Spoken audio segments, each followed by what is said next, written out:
Welcome to the Dream Journal. From the studios of KSQD in Santa Cruz, the Dream Journal is a weekly show where we explore the power of nighttime dreams through conversations with dream experts and with listeners like you. In the house behind, the life you find is something understood. So there's now those vital minutes. Time is A dream can be meaningful even if you don't know what it means.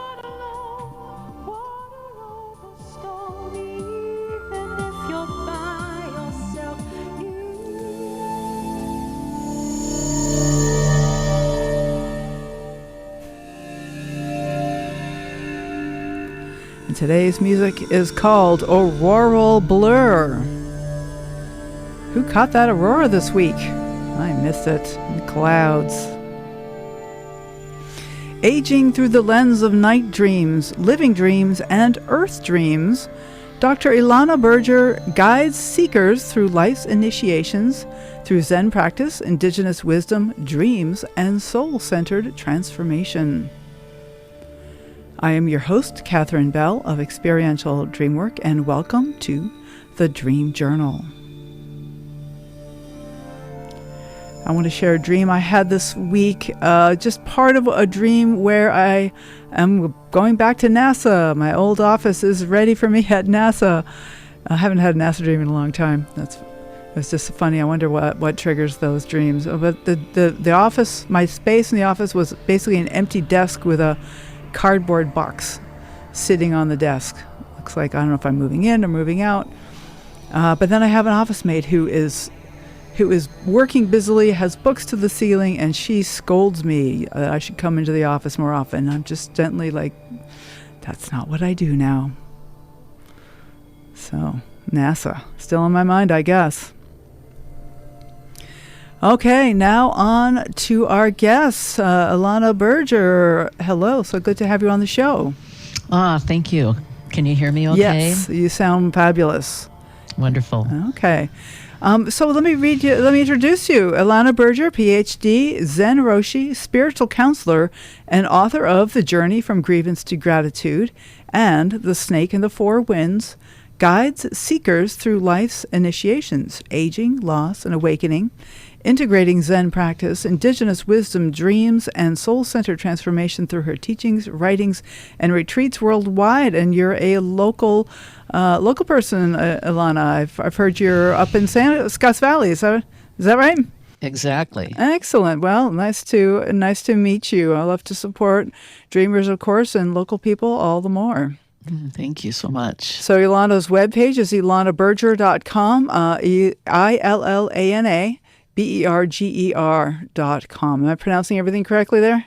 It's burger, like a hamburger. Okay. But it's BERGER. Got it. Yeah. Illana Berger. Thank you so much. Mm-hmm. So why don't you tell us, what do you mean by Zen and Indigenous wisdom? And this might be two separate questions. Like, this is your lens through which you look at everything you do. Yeah, exactly. Well, I'll just say to begin and weave my way into that is that my work is really about supporting people to meet their lives right here, right now, in this moment. Mm-hmm. And that's really the heart of Zen. Mm-hmm. In fact, one of the masters in Zen says when the student asks what is Zen, the teacher says, Zen is the study of the self. Mm. And to study the self is to forget the self. And to forget the self is to become enlightened by the 10,000 things. So that's the heart of Zen. And I personally work in what's called Rinzai Zen, which is a koan tradition. And koans are essentially an ancient meditation teaching story. It started in the 8th century or 7th century, I guess. It's a teaching story, it's a question, it's an image that often is between two teachers or a teacher and a student. And they're designed to interrupt our ordinary thinking and then to open the mind to a deeper, wordless kind of understanding. So it's not meant to be solved, which is what the mind wants to do usually. It's to be lived with, and then they become doorways into one's awakening through curiosity, through being present with it, and through our direct experience, which, by the way, I think is a lot like dreams. Well, even I think the idea of koans is that dreams are often like koans. They're not really to be solved, but they're to be lived. Exactly. Yeah. I couldn't agree with you more. And then Indigenous wisdom is really the wisdom of traditional peoples, First Nations people around the earth. And I started working with traditional Indigenous elders around 1986, 1987. And it's been a huge part of my personal journey. And then I did my PhD at this California Institute for Integral Studies on traditional knowledge and recovery of the indigenous mind. And so my doctoral work was really about indigenous wisdom in the Jewish tradition, which is my culture of origin. And dreams are a huge part of Judaism. You know, they occur very often in the Old Testament. True. Right? Yeah.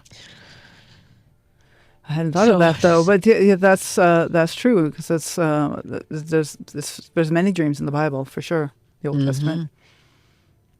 So I could give you an example of a koan that might feel dreamlike, Sure. especially related to the one that you just shared. Perfect. Yeah. And actually, I think I have a couple of dreams of clients that relate to the actual dream that you had. But here's a koan example.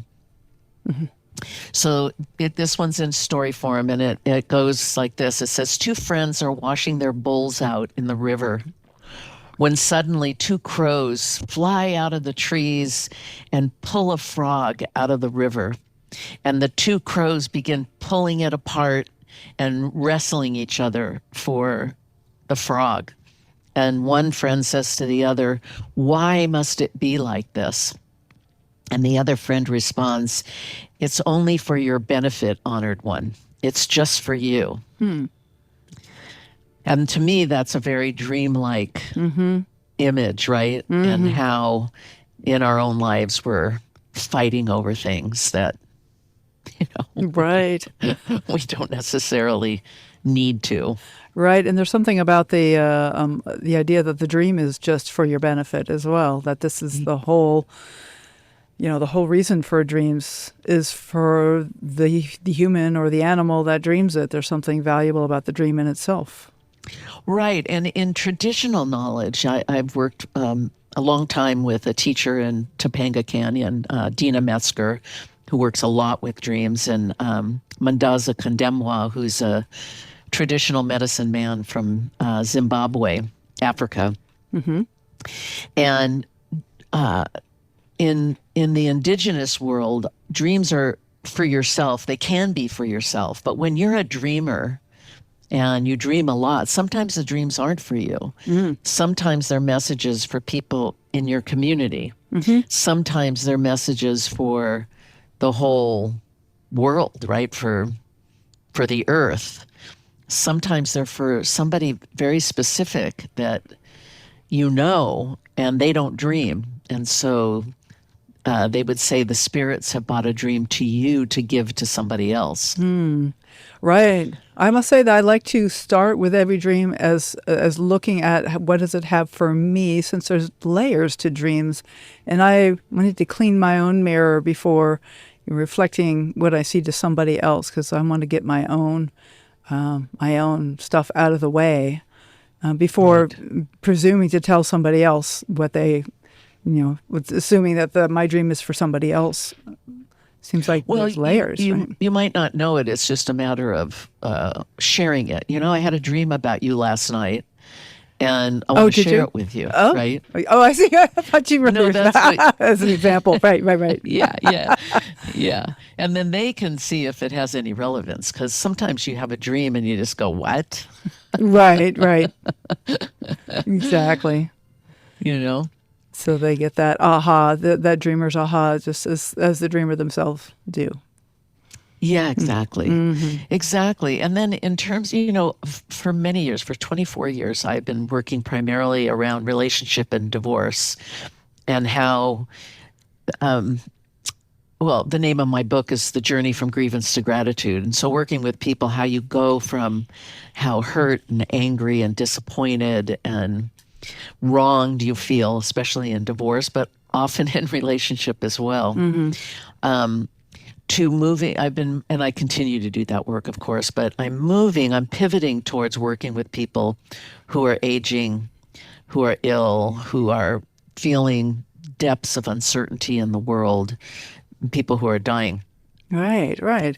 And the principles that I work with are the same. It doesn't matter what the content is, right? Whether you're struggling, if you're struggling, the opportunity is to be present. And that's kind of how I work with dreams, is rather than trying to solve them necessarily or try and figure them out. That's the same with koans. We tend to go upstairs and goes, well, what does this mean? And,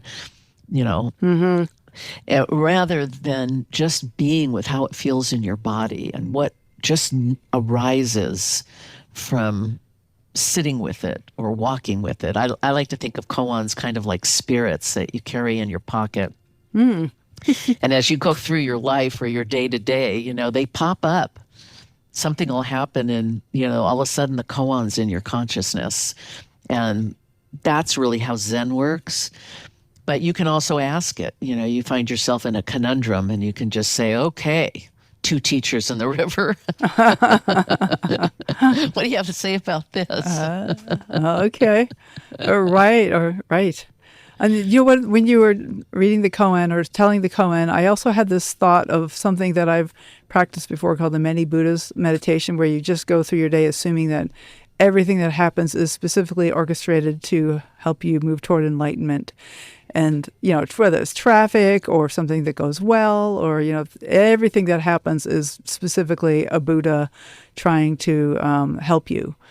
Okay. Well, here's what I'd say. And yes, I agree with that. In a lot of ways, I agree with that. But what I don't agree, here's what I would say. Everybody's already enlightened. I like There's that. no place to get to. Ooh, good one. You're already there. And so the experience, and that's why letting yourself come present, because oftentimes we're in the future, like in a car situation, right? We're trying to get to the doctor's office, let's say, and we hit traffic and we have all these feelings about it, and we bypass the moment that we're in. And try and go to solving a problem that we think we're having. And Zen invites us to just be still, This is what is. This is your life. Don't miss it. Here it is in living color. And so if you want to be someplace else, then you're missing this. And when you're really present, you're awake, right? You're just awake. And that's enlightenment. It's not some big... People do have big experiences with the realization, or not even the realization, it's a somatic experience of experiencing the oneness. And when you're really present in the present moment, you're in that oneness. When you're aware, you're sharing your being with all of life. I love that. So you're saying that that enlightenment is a state of awareness of the present moment, and so it's something that we can move in and out of from moment to moment. That's exactly right. Have you ever had that experience of like, like, yes, right? And it is often fleeting.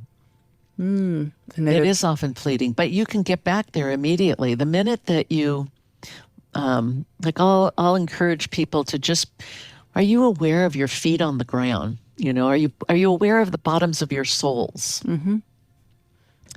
Right? Right. Are you aware of your breath? Are you aware of the sound of my voice? That is who we truly are. It's just that awareness. And we filter the world of perception through that awareness, which gives us our experiences. But when you rest in that awareness, you're awake. You're already there. And so anybody can go there. You don't have to be meditating for 10,000 hours to get there. Good. I'm glad.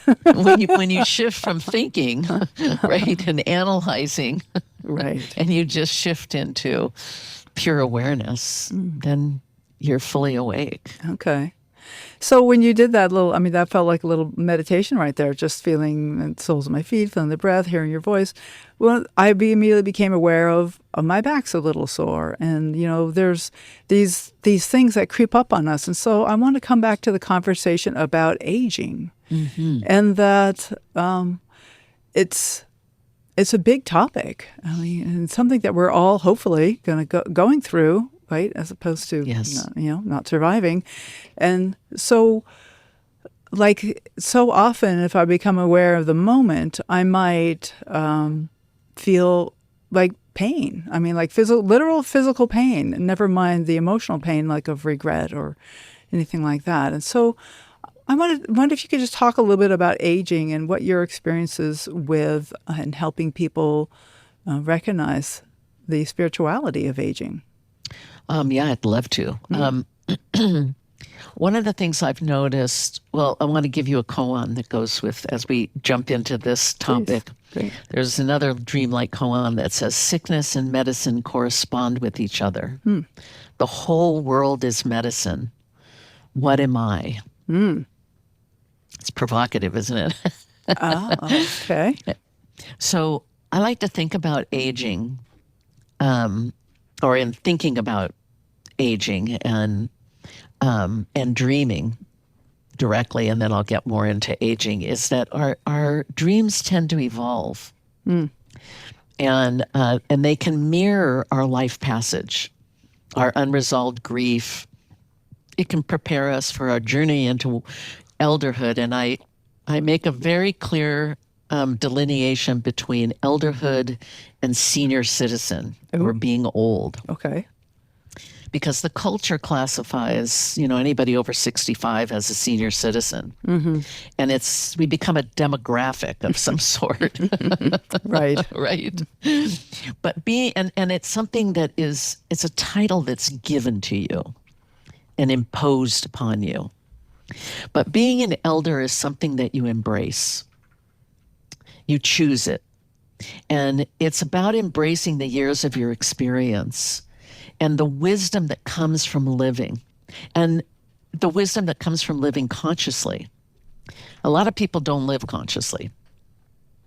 True. But even if you weren't conscious in the course of living most of your life, once you turn toward your life and really embrace the experiences of your life without judgment, but with curiosity, with honesty, with a kind of vulnerability, we might say, you begin to discover what you've actually composted into wisdom. And so how we mostly think about aging is loss and getting depleted and being invisible. These are things people have said to me over and over. I feel invisible. I feel like I have no purpose, right? In a way, those are dream images too. And like I think about your dream that you shared with the empty boxes, right? Is, would be a really beautiful eldering, aging dream. And I have an example from a colleague that had a dream that he was looking through his filing cabinet for a picture of himself that he thought he had put there. And this is in the dream, right? But the only picture that he could find was a picture of his graduation from high school. And he knew he wasn't in high school anymore, so he was frustrated that he couldn't find the current picture of himself.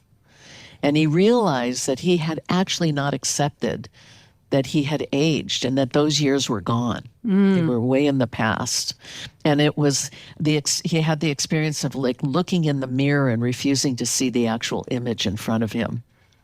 And it ended up being very freeing for him to just be able to accept my wrinkles and, my sagging eyes and my fat belly or Right.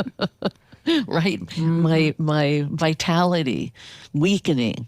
That's part of aging. And when we can embrace it, then there's a freedom that we come. Then what happens, instead of trying to be productive and be useful, we start enjoying the sound of the bird in the tree singing outside our window, right? Or the taste of the tea in our cup in the morning with our toast.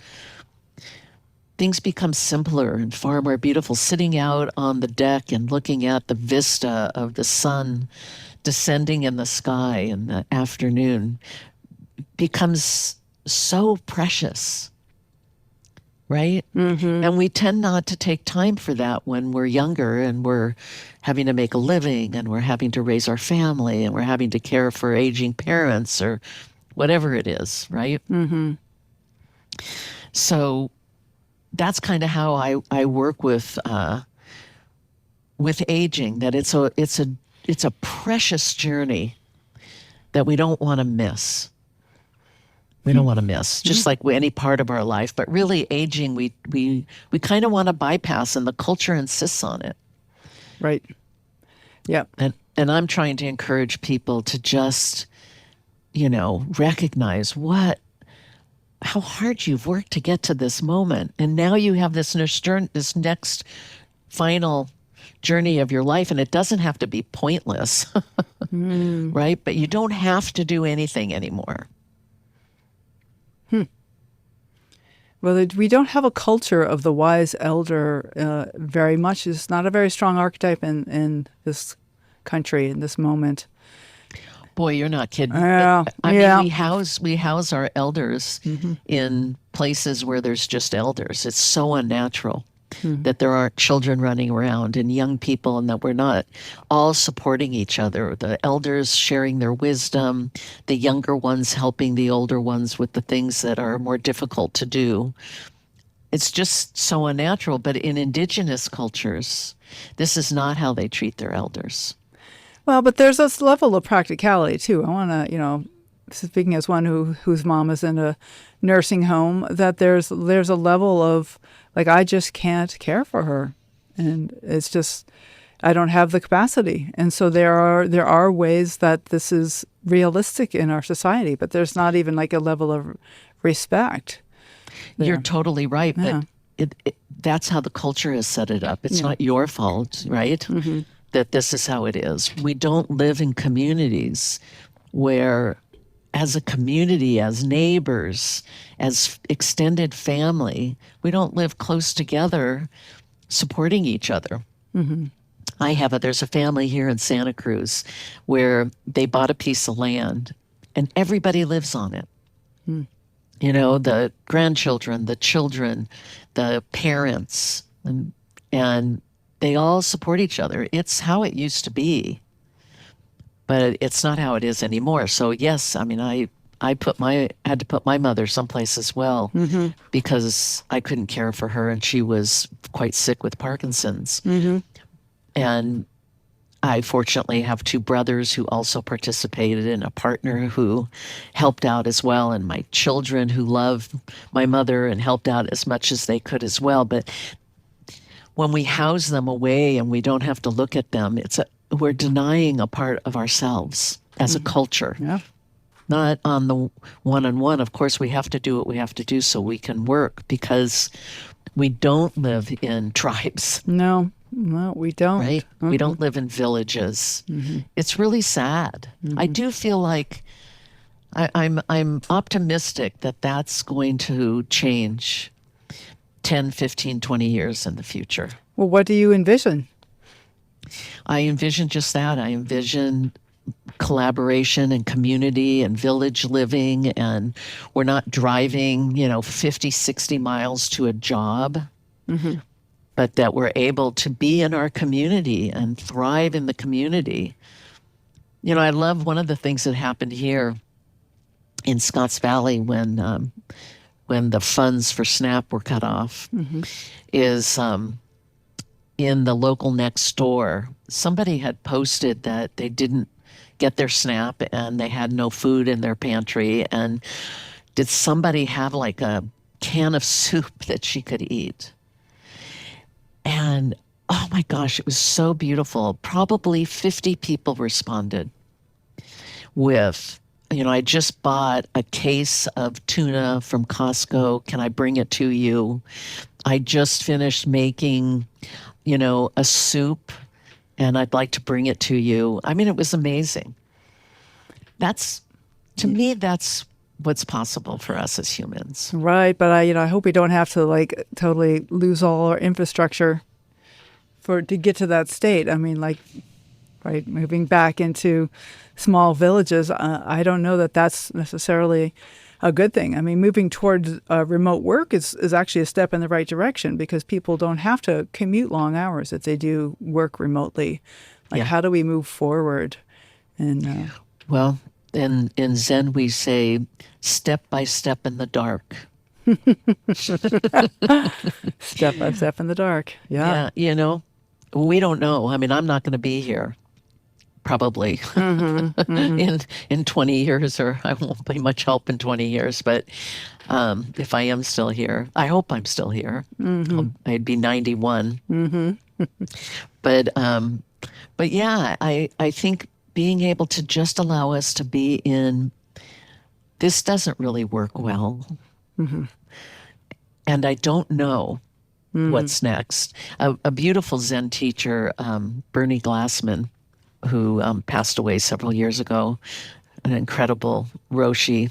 He created Zen Peacemakers International. And he had 3 tenets. And the first tenet was living each day with the willingness to bear witness to what is. And then secondly, to come to that bearing witness not knowing. And out of bearing witness and not knowing, compassionate action just naturally arises. And I love practicing that because out of that, just something, we solve our problems when we can stand in not knowing. And our culture, feels like it knows everything. Right. Oh, yeah. I remember trying to solve a koan with my teacher, and I couldn't get the right answer. Part of the Rinzai practice is to be given a koan. Then you go sit with your teacher and give them the answer. And the answer is always, show me the answer. Don't tell me about it. Show me about it. And I couldn't get it.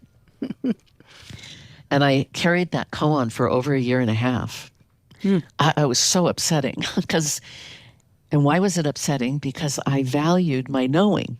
I had studied spirituality, I'd worked with Indigenous people, right? I knew things, but I could not answer this question. And the experience of being in not knowing was profound. And it ended up being a great teacher for my life. Can I just not know? Right. It's a hard practice in our culture because we don't value it. You're stupid or dumb or ignorant. Right. Or if it has no meaning, it has no value. There's something about accepting that something that even if I don't understand it, it's still valuable. Yes, and maybe even more valuable. Ooh, nice. Right? Because of where it takes you. Love that. Okay. Ilana, this is Dr. Illana Berger, and we are talking about soulful aging and Zen and Indigenous wisdom. And we're going to take a short break. Ilana's webpage is illanaberger.com, ILLANABERGER.com. We're broadcast live from the KSQD studios in Santa Cruz and co-broadcast live in San Jose by KCXU and podcast everywhere. We'll be right back.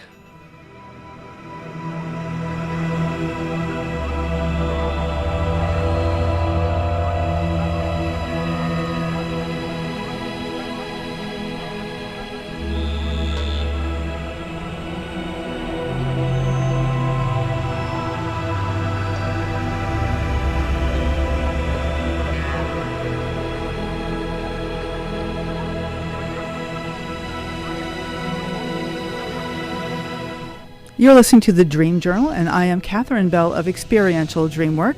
I'd like to send out a special welcome to our far-flung listeners. We have Santa Cruz, Scotts Valley, Santa Clara, Union City, California, Oakland, California, San Francisco, Las Vegas, Seattle, Washington, Surrey, British Columbia, Antioch, Tennessee, Washington, D.C., and Quebec in Canada. So glad to have you a part of the show today. So people all over the world are interested in their dreams. If you want to help us nudge the algorithm to spread interest in dreaming, please follow the Dream Journal on your favorite podcast app. But even more important, tell your friends. The mission of the show is to get people talking about dreams, and you can tell your friends. You can follow us on hashtag The Dream Journal, Facebook, Instagram, and LinkedIn, and also at Experiential Dreamwork. Also, please contact me if you'd like to be a guest on the show to talk about a new book or to let folks know about your dream-related offerings. It is time to get ready for the IISD conference in June. It's just up the road in Ashland, Oregon.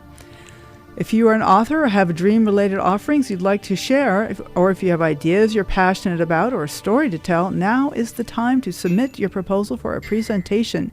The deadline is December 19th. Details can be found at iisdconferences.org/2026. Let's have Santa Cruz represent up in Ashland in June. Next week, we will have on the show Rachel Schaefer, who will be talking about the feminine aspects of the Toltec knowledge base and her particular practice, dream dancing. Today's guest is Dr. Illana Berger, and you can find out about her at illanaberger.com. And we are talking about spirituality of aging, as well as Zen and the Indigenous wisdom. So, Illana, I'm wondering if we want to talk a little bit more about the idea of the Earth Stream. We hinted at the idea of the collective, and maybe you could say a little bit more about what do you mean by the Earth Stream? Absolutely. So in Indigenous traditions that I've studied with, they say that the earth dreams through us. Mm.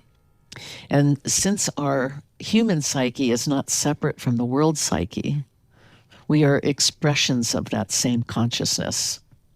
So for instance, when we dream about fire and flood, renewal, reunion, these are not just personal symbols, although they have personal relevance for sure. They're also movements in the greater body of the earth itself, right? Mm-hmm. Dreaming us toward balance. I remember when COVID hit, right, and the kinds of dreams people were having were very much earth dreams, mm-hmm, right? Mm-hmm. Tidal waves and beautiful dreams too of the earth, renewal and reemerging. So also, our personal dreams often can carry collective or planetary messages, as I had said earlier. And it can include things like teachings on reciprocity or the interconnectedness of all life. Mm. So as I was telling you, what is Zen is the study of the self, and the study of the self is to forget the self, and to forget the self is to be enlightened by the 10,000 things. Mm-hmm. We say that those 10,000 things are awake. The mountains, the oceans, and our suffering are all part of the great dreaming of the world. And so I kind of like to think that the earth is actually breathing through us. And the dreams that are about the earth, right, or include participants in the earth, are to help us remember that we are not observers. We're participants in the great unfolding. The earth is a living field of consciousness streaming through us, is kind of how I like to think about. And so she speaks through us. And if we listen, we also have the opportunity for her to heal us. So what do we do with these larger dreams?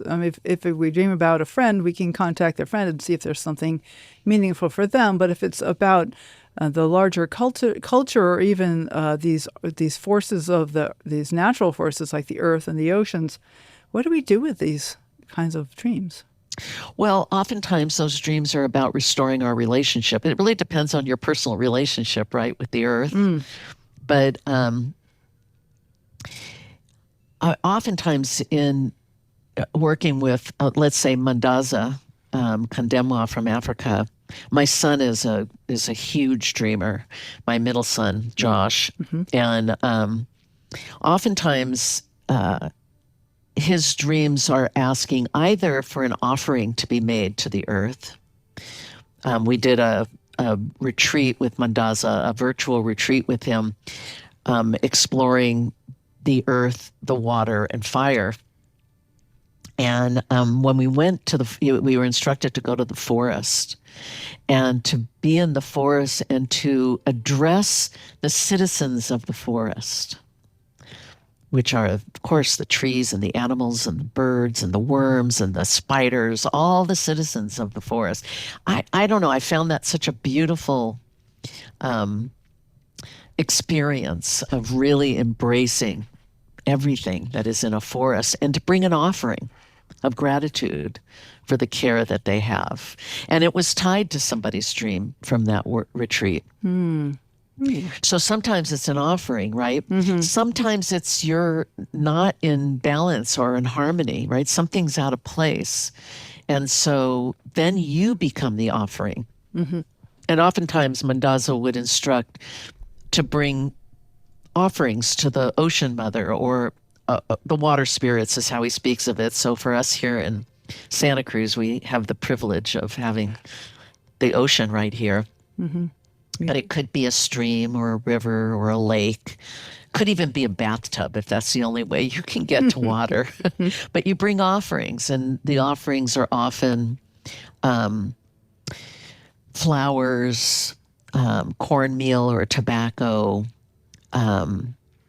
Oftentimes he instructs you to bring a coin, especially if you're going to go to the ocean or a river or something, because in our culture, that's what has value, right? Right. And so you make that offering as out of respect for the reality that we as humans cannot live without the water. Thank you. So, Illana, we have a caller on the line. Great. I want to go to Elizabeth. Is this Elizabeth from Bellingham? Yes. Hi. We were talking about you last week. I don't know if you heard. We had a guest from Bellingham, and she did this shout out to Elizabeth from Bellingham. Yeah. Oh, wonderful. Oh, amazing. No, actually, I haven't been able to come on till today, and I'm so glad I did. Greetings to you, Illana. Thank you. Hi, Elizabeth. Yes, I've been a Zen practitioner since 2010.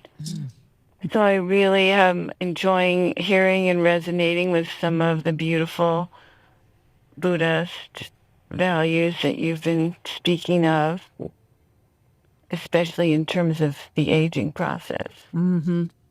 Yes. I could talk about that in one sense, but I could also share a dream depending on whatever Catherine thinks is best. Well, I'll leave it to Illana. What do you think? I would leave it to you, Elizabeth. Yes. What is it that most wants to express itself? Perfect. Well, it's wonderful that I was able to find some dreams. I'm a person that's been on disability since I was 41. And it's been a very interesting process because what I've been using all of my wisdom to do is to work within my body and listen and unravel the symptoms. And I've done some work with my ancestors in that way, and realizing about the DNA, the emotional DNA and the physical. And I became an astrologer, and that really helped me. It Beautiful. showed me where in my psyche the illness exists. And it also has shown me that when I'm 84, it's going to be very different than other people, perhaps. Of course, it's unique to me, but my trajectory at this time is that I will be a public figure at 84. So I have a very different thought process about aging, because I know that I'm going beyond my limitations to bring myself into the world soul. Hmm. Well, just before you go into your dream, can I speak to that? Please. So first, I want you to feel my deep bow to you. Oh, thank you. But you know, in the tradition, indigenous tradition that I've worked in for so many years, when one is struck, I don't want to say struck, when one is given an illness, that the illness is offered on many levels, or the journey to healing lives in many levels. And so there's a personal level, of course, about your own life, your own ancestors, the wound and the gifts that have been handed down through the ages. But there's also a cultural and economic component to our illnesses, our afflictions. That's the word I wanted, afflictions. And that we carry it on behalf of the community and the world. Because there's always a deep teaching in our afflictions. And so I would encourage you, and it sounds like maybe you've even done this, to be able to look at what you're carrying. What is the nature of this illness? And if you were to look at it as a spirit, what would be the instructions and the teaching of the spirit of this affliction? So that you enter it in all the different ways in which it is getting your attention. And what does that tell you about the world we live in? And that you're carrying this, you carry it on behalf of all of us. And that's another part of my deep bow, because it takes such incredible courage to carry an illness on behalf of the world. Thank you so much. That's beautiful. Half of the world, of course. And so that kind of resonates with this idea of going into the public. And my dream that I found is sort of interesting, because I think it has many levels of what you're saying, just in specifics. I can read it to you now. Sure. Please, yes. I am in a large group of pagans. The room is packed with people in chairs. I am leading something in tandem with another woman who knows this group and how to be humble and powerful, courageous and kind in speech. Here is some attention, there is some attention being paid to the building itself, which is cavernous and converges to an interesting infinite corner with architectural interest. Those who emerged to take a bow were dressed in formal wear with a flair and were animated with emotion. I was wandering about the audience crowd looking for grounded ways to lead. Good things to say were coming to me. I spoke of being from ancient Ireland and Britain. Can I invite you, Elizabeth, to read it again, but to read it in the present tense instead of the past tense? Okay. All right, we'll see how I do with a better voice as well. As it's happening right now. Oh, Take us wow. there. Okay. I am in a large group of pagans. The room is packed with people in chairs. I am leading something in tandem with another woman who knows this group and how to be humble and powerful, courageous and kind in speech. That's right from Zen. There is some attention being paid to the building itself. Or I am paying attention to the building itself, which is cavernous and converges to an interesting infinite point with architectural design. Those who are emerging, Those who are emerging, right? I think they're emerging from that point. To take a bow are dressed in formal wear with a flair and are animated with emotion. I am wandering about the audience crowd looking for a grounded way to lead. Good things to say come to me. I speak of being from ancient Ireland and Britain.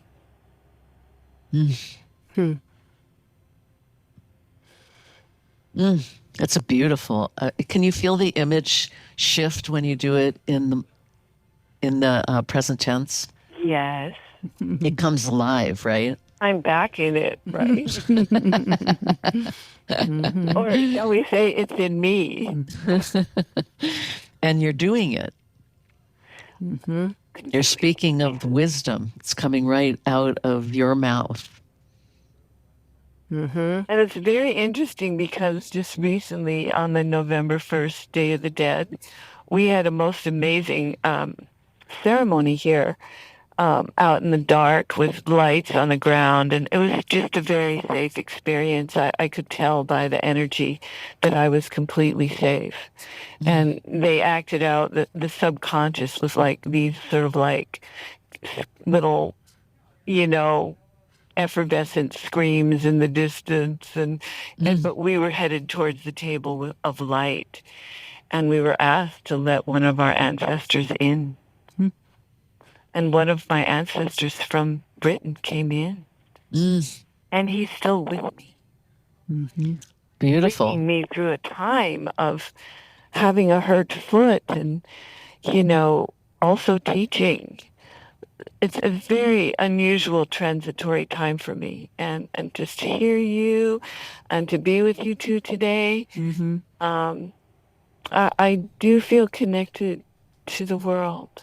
Elizabeth, this dream is a gift to all of us. It's a beautiful claiming of your own elderhood, your own wisdom. Exactly. Tears in my eye. Yeah. Because that's true. Me too. Yeah. Very powerful. So beautiful to connect. Thank you. Thank you, Elizabeth. And really to know that nothing can stand in the way. Nothing will stand in the way unless you allow it of your being able to share your wisdom. And when you carry an affliction, the affliction itself has such wisdom. I could write about this. Catherine, I am trying. Oh, yeah. Oh, you are writing, Elizabeth. I would take out the words trying to. I know that you're a writer and a poet and creative, and you are embodying all these beautiful things of this dream already. It's an initiatory dream, Elizabeth. It's really calling you to hold nothing back. Okay. Thank you so much. Yeah. So glad you called, Elizabeth. Thank you. Yes. Oh, I've been missing connecting up with you, but so much has been going on. I was part of that food stamp crisis. Yes. Anyway, I'm really happy I live in Washington because they are so socially minded. Good. We are so socially minded. Thank you. Thank you, Elizabeth. And B, and Yeah. how's you too? All right, let's keep in touch. Thank you so much. Okay, I will. So Max in the studio has something he'd like to add here. Okay. Max. Hello. What I have is not so much a question as an affirmation of something you said earlier. When you said you think that there's going to be tribalism growing on the rise in 15 or 20 years. I hope you were right, because I've seen a side of tribalism. I went into Peace Corps about in the 1980s. I was able to live in a town that was very highly tribalized, and I see that it's not a manner of division of people, it's a manner of unification of people. It's more of a family writ large. Exactly. Mm-hmm. I know we speak in this culture, and I think that has something to do with colonialism. I think so too, That we yeah. speak of tribalism in such negative, terminology. Mm-hmm.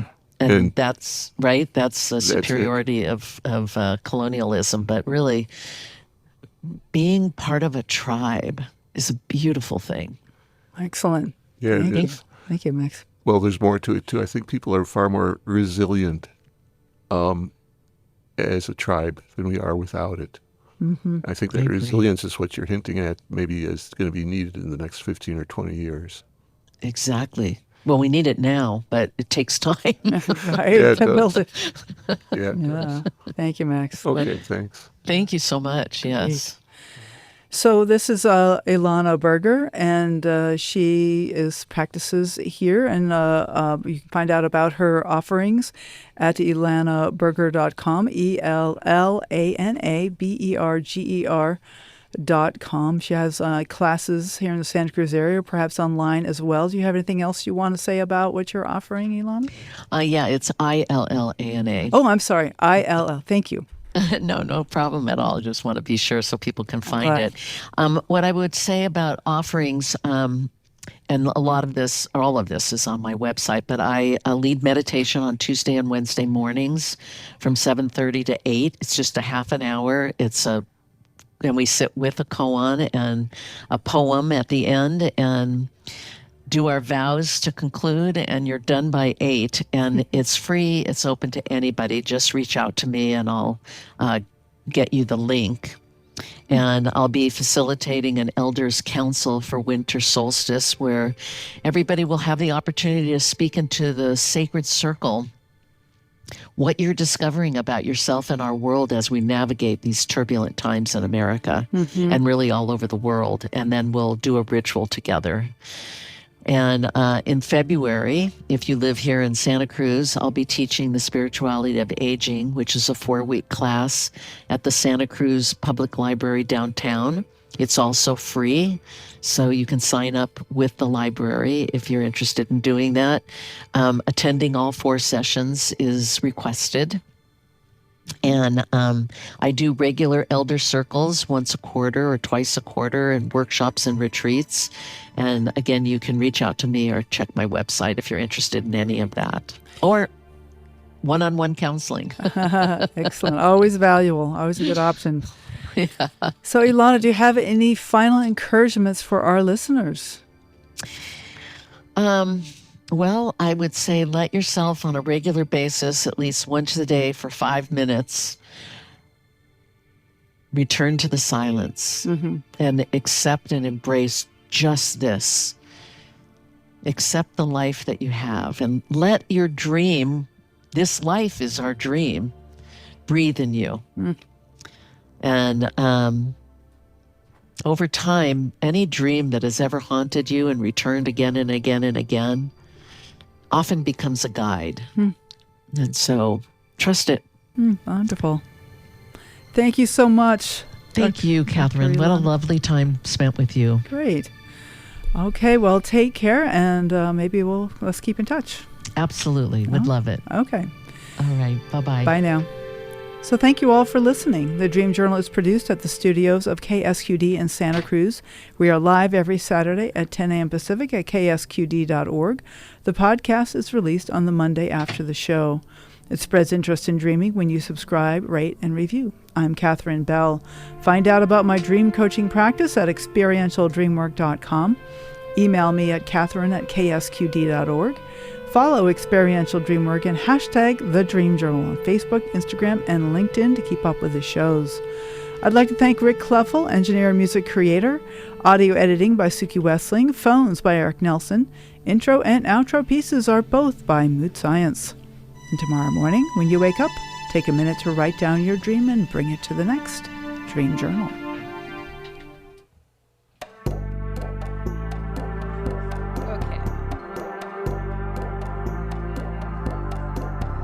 Had an old thought in the old town, waking up, feeling down, was what I learned in the old school,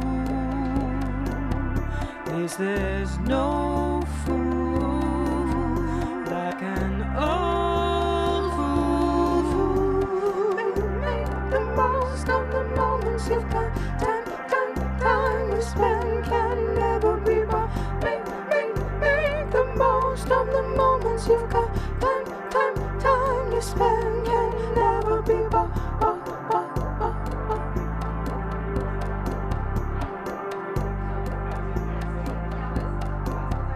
On the high street in a low mood, walking slow